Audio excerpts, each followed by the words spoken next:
नमस्कार दोस्तों, स्वागत है आपका हमारे YouTube channel Hindi motivational story पर। दोस्तों, आज की कहानी बहुत ही ज़्यादा महत्वपूर्ण होने वाली है, तो आप लोगों से रिक्वेस्ट है कि कहानी को अंत तक सुनें। और कहानी शुरू करने से पहले आप लोगों से एक और रिक्वेस्ट करना चाहूँगा कि वीडियो को जितना हो सके लाइक कर दें, चैनल को सब्सक्राइब कर दें और लोगों में भी शेयर कर दें, ताकि और लोग भी हमारे साथ जुड़ सकें और ऐसी ही प्रेरणादायक कहानियाँ देख सकें। तो आइए कहानी को शुरू करते हैं, जिसका नाम है ताकत का घमंड। किसी गांव में बख्तावर नाम का पहलवान रहता था। उसे अपनी ताकत पर बहुत ज़्यादा घमंड था। वह सोचता था कि उसे कोई हरा ही नहीं सकता है। वह किसी गांव में एक दिन कुश्ती लड़ने के लिए गया हुआ था। वहाँ भी उसने अपनी ताकत से दूसरे पहलवान को हरा दिया। उसे हराने के बाद वह बीच गांव में सबको चैलेंज करने लगा कि अगर किसी में दम है तो आओ और मुझे हरा कर दिखाओ। अपने गांव की लाज जाता देखकर गांव वाले हैरान हो जाते हैं। वहीं एक रोशन नाम का व्यक्ति भी खड़ा होता है। अपने गांव की लाज जाता देखकर वह अखाड़े में कूद पड़ता है। हालांकि वह पहलवान तो नहीं होता, पर वह अपने गांव की इज्जत जाता हुआ देख भी नहीं सकता था। उसे देखकर बख्तावर कहने लगा कि बच्चे जा, तू तो पहलवान भी नहीं है, मेरे एक हाथ से ही मर जाएगा, जा। यह सुनकर रोशन कहने लगा, तू यहाँ खड़ा होके मेरे गांव को चैलेंज कर रहा है और मैं चुपचाप खड़ा रहूं? ऐसा हो ही नहीं सकता।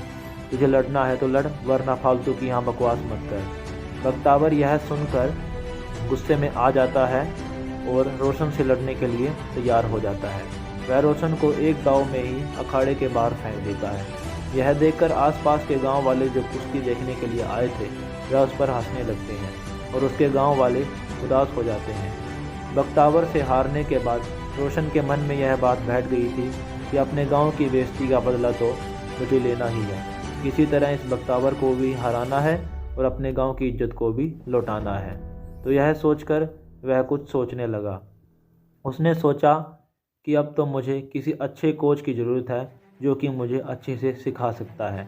बहुत मेहनत करने के बाद उसे एक अच्छा कोच मिल गया।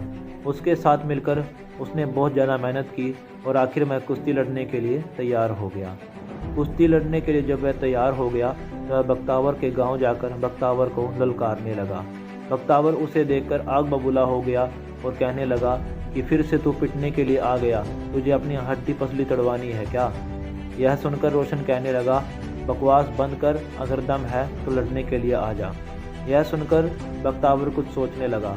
उसने सोचा कि इसकी बेइज्जती इसके गांव के सामने ही करनी पड़ेगी। यहाँ अगर मैं इसे हरा भी दूंगा तो कौन देख रहा है? भरे अखाड़े में गांव वालों के बीच इसे हराना होगा, तभी इसकी अकल ठिकाने आएगी। यह सोचकर बख्तावर ने कहा, अच्छा चल ठीक है, अगर तुम मुझसे लड़ना चाहता है तो कल एक मैच रख लेते हैं, जिसमें आसपास के गांव के लोग और तेरे गांव के लोग भी देखने के लिए आएंगे। देखते हैं कि कौन किसको हरा पाता है। तो यह सुनकर रोशन कहने लगा, चल ठीक है, कल मैच वाले दिन ही मिलते हैं। तो कल भी आती है और मैच का समय भी हो जाता है। दोनों अखाड़े में लड़ने के लिए भी आ जाते हैं। लड़ने से पहले बख्तावर रोशन को कहता है कि अब भी तेरे पास समय है, तू वापस जा सकता है, वरना मैं आज तुझे ख़त्म ही कर दूंगा। यह सुनकर रोशन कहने लगता है, अपनी बकवास बंद कर और मुझसे लड़, वरना तुझे हराकर मैं ऐसे ही चला जाऊंगा। बख्तावर यह सुनकर फिर से आग बबूला हो जाता है और रोशन के साथ लड़ने के लिए तैयार हो जाता है। पहले राउंड में तो बख्तावर रोशन को हरा देता है। फाइनल राउंड में पूरी कोशिश करने के बाद रोशन बख्तावर को एक ऐसा दाव मारता है कि बख्तावर फिर उठ ही नहीं पाता और वहीं चित हो जाता है। यह देखकर उसके गाँव वाले बहुत खुश होते हैं कि रोशन ने बख्तावर को हरा दिया। तो इसी तरह रोशन ने अपने गांव की लाज भी वापस लाई और बख्तावर का जो ताकत का घमंड था उसे भी तोड़ दिया। तो इसी प्रकार दोस्तों, इस कहानी से हमें 2 पॉइंट सीखने के लिए मिलते हैं।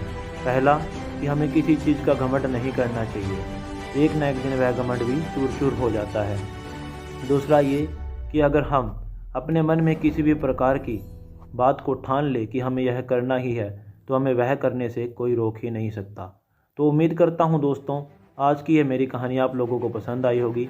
अगर पसंद आई है तो वीडियो को लाइक और कमेंट जरूर कीजिएगा, चैनल को सब्सक्राइब कीजिएगा और लोगों के साथ भी शेयर कीजिएगा ताकि और लोग भी हमारे साथ जुड़ सकें और ऐसी ही प्रेरणादायक वीडियो देख सकें। और किस तरह की आपको कहानी अच्छी लगती है, किस तरह की कहानी आपको चाहिए, आप मेरे कमेंट बॉक्स में